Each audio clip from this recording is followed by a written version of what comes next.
Let us hear the word, an ancient word, from Genesis, chapter 1, verses 1 till chapter 2, verse 4. And if my voice gives out, Garnet has agreed to come up and carry on. In the beginning, when God created the heavens and the earth was a formless void, and darkness covered the face of the deep, while a wind from God swept over the face of the waters. Then God said, "Let there be light," and there was light. And God saw that the light was good, and God separated the light from the darkness. God called the light day, and the darkness he called night. And there was evening, and there was morning the first day. And God said, "Let there be a dome in the midst of the waters, and let it separate the waters from the waters." So God made the dome and separated the waters that were under the dome from the waters that were above the dome. And it was so. God called the dome sky, and there was evening, and there was morning the second day. And God said, "Let the waters under the sky be gathered together into one place, and let the dry land appear." And it was so. God called the dry land earth, and the waters that were gathered together he called seas, and God saw that it was good. Then God said, "Let the earth put forth vegetation, plants yielding seed, and fruit trees of every kind on earth, that bear fruit with the seed in it." And it was so. Are you going to read next? Sure. Okay. Let's see, we are here. The earth brought forth vegetation. And a little closer to the mic. Okay. Point it up. Oh. The earth brought forth vegetation, plants yielding seed of every kind, and trees of every kind bearing fruit with the seeds in it. And God saw that it was good. And there was evening, and there was morning, the third day. And God said, "Let there be light in the dome of the sky to separate the day from the night, and let them be for signs and for seasons and for days and years. And let them be lights in the dome of the sky to give light upon the earth." And it was so. God made the two great lights, the greater light to rule the day, and the lesser light to rule the night, and the stars. God set them in the dome of the sky to give light upon the earth, to rule over the day and over the night, and to separate the light from the darkness. And God saw that it was good, and there was evening, and there was morning, the fourth day. Thank you. Let's see here. We'll do another. And God said, "Let the waters bring forth swarms of living creatures, and let birds fly above the earth across the dome of the sky." So God created the great sea monsters and every living creature that moves, of every kind, with which the waters swarm, and every winged bird of every kind. And God saw that it was good. God blessed them, saying, "Be fruitful and multiply, and fill the waters in the sea, and let birds multiply on the earth." And there was evening, and there was morning the fifth day. And God said, "Let the earth bring forth living creatures of every kind, cattle and the creeping things, and wild animals of the earth of every kind." And it was so. God made the wild animals of the earth of every kind, and the cattle of every kind, and everything that creeps upon the ground of every kind. And God saw that it was good. Then God said, "Let us make mankind in our own image, and according to our likeness, and let them have dominion over the fish of the sea, and over the birds of the air, and over the cattle, and over all the wild animals of the earth, and over every creeping thing that creeps upon the earth. So God created humankind in his image, and in the image of God he created them, male and female. He created them. God blessed them, and God said to them, "Be fruitful and multiply, and fill the earth and subdue it, and have dominion over the fish of the sea, and over the birds of the air, and over every living thing that moves upon the earth." God said, excuse me, "See, I have given you every plant yielding seed that is upon the face of all the earth, and every tree with seed in its fruit. You shall have them for food. And to every beast of the earth, and to every bird of the air, and to everything that creeps on the earth, everything that has the breath of life, I have given every green plant for food." And it was so. God saw everything that God had made, and indeed it was very good. And there was evening and there was morning the sixth day. Shall we read together? Let's do. Thus the heavens and the earth were finished, and all their multitudes. And on the seventh day God finished the work that God had done. And God rested on the seventh day from all the work that God had done. And So God blessed the seventh day and hallowed it, because on it God rested from all the work that he had done in creation. These are the generations of the heavens and the earth when they were created. All right, very good. Thank you.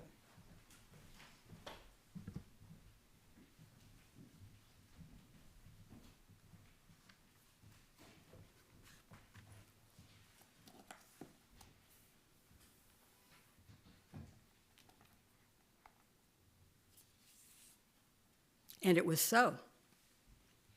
Okay, now, anyone who knew my mother would know what's coming next when she says, "Okay, now." It meant that she was sitting up and taking notice and thinking about things, and she was going to tell us what was on her mind.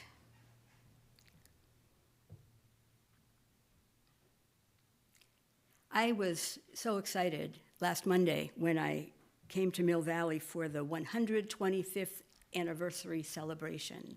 And I saw the whole plaza full of people and tables with all the community organizations, and a beautiful parade coming down, a long parade coming down with people representing all kinds of services and organizations and groups here in Mill Valley. 125 years ago, this town was founded as a town. We all know the history is much longer than that Native peoples lived here for thousands of years before, and that there have been many ins and outs of these seasons here in Mill Valley. And it is a delight to be here in Mill Valley with you and with the people of Mill Valley. It was my first day of return from my 3-month sabbatical, and so it was a wonderful step back into the life of this town. The sabbatical was a time mostly of rest for me, rest, recovery, rejuvenation. And now when I'm coming back here on this first Sunday in September, I feel like it's a new beginning, it's a new start. I've said before that I feel like I've started several times here at Mill Valley, because I came and there was COVID, and then I came and we were coming back to the sanctuary, and then I came and we had all our technology established, and we have people at home or wherever they are on Zoom so they can be with us, and we have people here in the sanctuary, and now it's another new start. It's a time. in my conversations with people this week, I've had the sense that CCMV has become even stronger over these last months. The relationships with people, among people, have been strengthened. People have participated in new ways. People have made different kinds of commitments to this community, what they would take charge of, what they would contribute.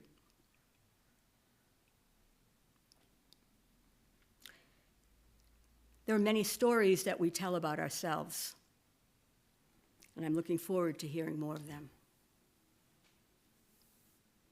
I am also feeling hopeful. Hopeful in this time and this place, in this tradition, with these people. At the same time, I recognize that among us, there can be despair for a wider world. We recognize things going on politically, ecologically, technologically, socially. None of us can follow all the news, but certainly some of what we follow leaves us less than content with the way things are going. And this biblical passage, Genesis 1, this creation story, to me is one of the stories that speaks to this kind of time. If you've been a Bible reader, you know that this is the very first page of the Bible. And the Bible as a collection of many kinds of writings gathered by Israelite people over at least 1,000 years, gathered by the early Christians.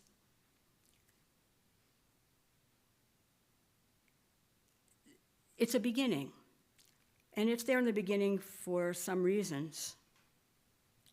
Now, before I go on to talking about those reasons, I recognize that some of you are going to remind me that there are some problems with this text. It can be a problem if we read this poem, this story, this liturgy, as if it were history, or as if it were a scientific description of what happened. As people who cherish not only our Christian tradition, but who willingly engage in the thinking of our own times, we know that this is not how Earth first began in a literal sense. Maybe more on that later. We read it as a problem when we see it as establishing particular gender norms of male and female. And I was chuckling to myself earlier because it said, in the image of God, God created them. And I thought, well, maybe God is both genders. I mean, maybe God is not male or female. Maybe God, however we understand God, is not declaring that there is one way to be male or female for all time. I guess I'm thinking that especially as we're watching attacks on transgender people and seeing that there are some in our nation and our world who wish to make narrow boundaries for every kind of territory, including gender territory, and I think that's one that this story would not affirm. And then the third problem that often gets mentioned here is it seems to authorize human domination of the earth. What does it say? It says, have dominion, fill the earth and subdue it, and so on. I think in our own time we recognize that our role on earth needs to become more modest, more willingly participating in all the ecological processes of our globe. But I'm not dwelling on those points today, but a couple of deeper meanings and intentions that I find in this text. First off, we say it as the creation story, but there are at least 20 creation stories at different places in the Bible, and they bring out different aspects of the worldview of the people writing them. And so we know that the Israelite tradition, the Jewish tradition, the Christian tradition, rather than saying there's one way to see things, says there are many points of view, some of which we haven't even yet encountered, and we save them all and ponder them.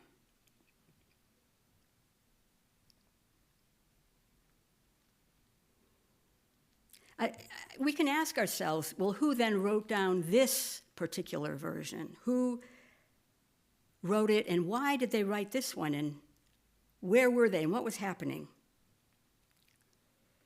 What was the historical context, social, political, religious? Scholars tell us that this book of Genesis, this beginning of Genesis especially, was likely composed in this way either during the time that the Israelites were in exile in Babylon or sometime after that. The scholars and religious leaders were gathering the texts of the people and attempting to make them orderly in some way, to give them a sequence, a storyline. The people of Jerusalem had been conquered by the Babylonian Empire, and the royalty, the rulers, the elite, the skilled artisans, the temple leaders were taken into exile, where, by the way, it was not prison conditions. They had royal protection. They had social freedom. They were able to own land and do business, but they couldn't go home. They couldn't reestablish their society as it had been. There was communication with the people who remained.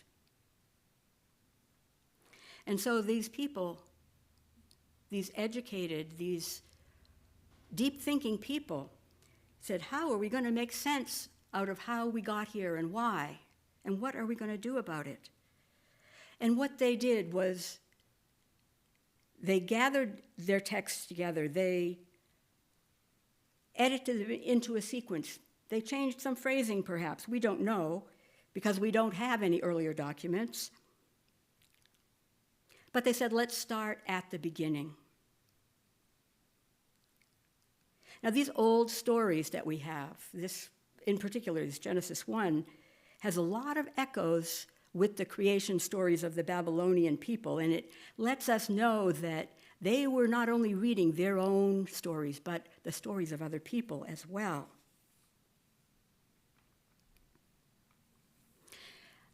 I've noticed that we like to call the stories of the Babylonian people myths, and yet we reluctantly give that name to our own sacred texts. Alan Dundee's scholar of myth said that sacred narrative, which is what we have here, relates how the world and human beings and other creatures came to their present form.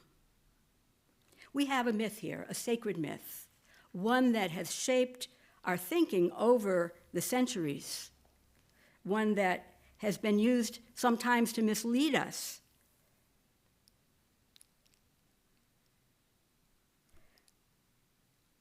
Can we find instead ways that it can lead us in a positive way? This was a passage that they saw as describing an ordered world. This is the way things are supposed to be. And notice what they included. Here they were, disoriented, out of sorts, out of place. And they said, okay, how did we get here? And what is it that we have here? And they discovered that there in Babylon, they had exactly what they had back in Jerusalem. They had light. They had the sun and the moon. They had water and land. They had vegetation. Every day came and went, as they always had.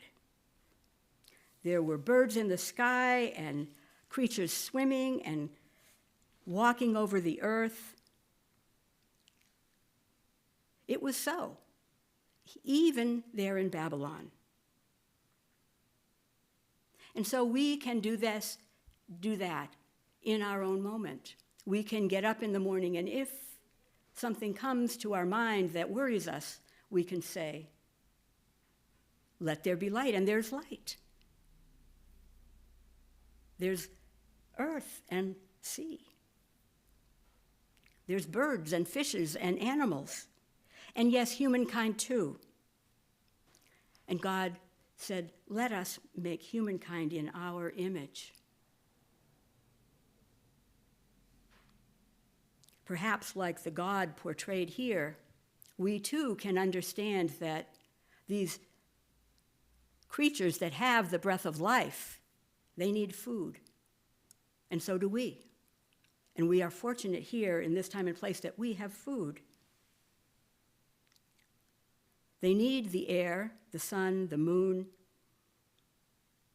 They need all their companions on the earth. Every plant and animal, fish and bird, and let us say insects and bacteria and viruses, we are all part of one great interacting ecosystem. We need each other. The world created here is a world where people rely on each other and on all the beings around them.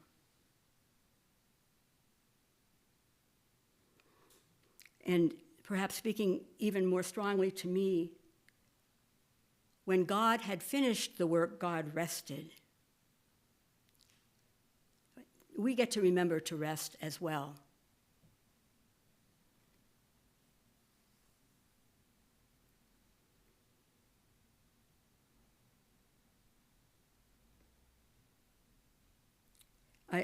I quoted Naomi Klein, who said, "How about if we believe in this world?" If we believe in this world, if we recognize the reality of this world, how do we respond? We do face the gravity of our situations. Economic, ecological, technological, social. We recognize that there are some who seek to change our ways. Some we disagree with, perhaps. People intent on breaking up families, on denying people health care, on taking food out of people's mouths. I don't need to name more because we each follow our own strands of what we see happening out there. It weighs us down. But the thing is, we can counter their story, their looking back story and saying, make things the way we think they used to be. We have a better story. We have this creation story and many stories from Scripture and tradition, many contemporary stories. And we need to tell those stories. We get to tell those stories, stories of interdependence, of belonging, of staying where we are and living as best we can, helping others to do the same.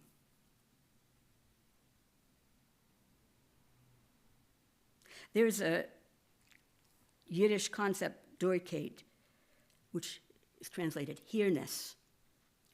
Naomi Klein and Astra Taylor wrote about this. And it's basically a way that Yiddish people in Eastern Europe talked about their times when they were being excluded, sent away, attacked. Early 20th century. And they said, Deutschheit is our fight for freedom and safety in these places. The places where we live. They defied everyone who wanted them dead, or at least gone. And if we could universalize this concept, maybe call it the right of here-ness, right to be here on this planet, in these bodies, life in dignity wherever we find ourselves on this planet. We know that things will come that try to deny us this right of here-ness and deny others this right of here-ness. We stand in defiance. We see some people as our opponents. And we might say that some will never change. They have become too bound up in a worldview, in a way of thinking, that we don't know how they will find their way out of that. But there are many people standing in the spaces between.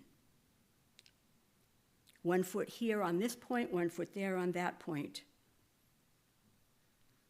And they find themselves being betrayed in a time when our economic system, our political system, our ecological our attempts to live more ecologically are being torn apart.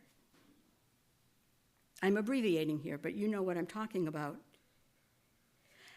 And for these people who may not seem to agree with us now, we yet can find a point of connection, a point where we can establish a relationship of trust, extend a bridge.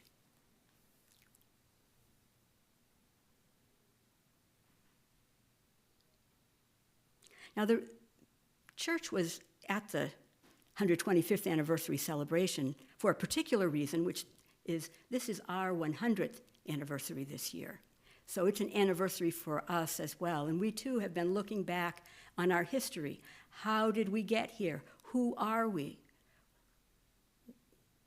How were we created as this community? What is real for us now? What matters to us now? There were a number of members there sitting at a table with posters and brochures. I have to express my deep gratitude for all the people who organized and put together these materials. Annie, who wrote the brochures, all the people who helped her edit them. Aaron, who put together a poster from photos that we had around. People who made sure that we had the things we needed at that table. I was not part of that. I was on sabbatical. My deep gratitude. And my gratitude for the many conversations we had that day with individuals, with members and leaders of other organizations, everyone wanting to connect just as we did, as we do. We have so many opportunities to practice connecting.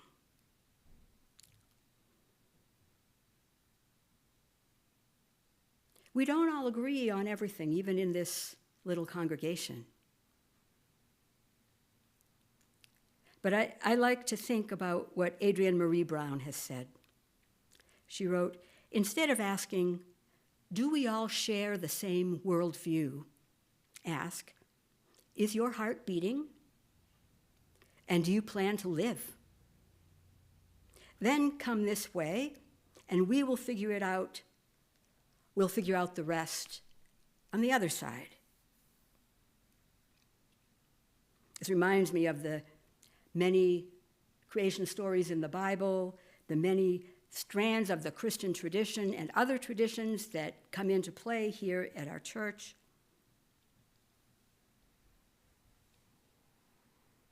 Is your heart beating? And Naomi Klein and Astra Taylor, I like what they write about hope. They said, let us build an unruly, open-hearted movement of the earth-loving faithful to this planet, its people, its creatures, and to the possibility of a livable future for us all. And I add, let us be faithful to hear. Let us be faithful to hear. Amen.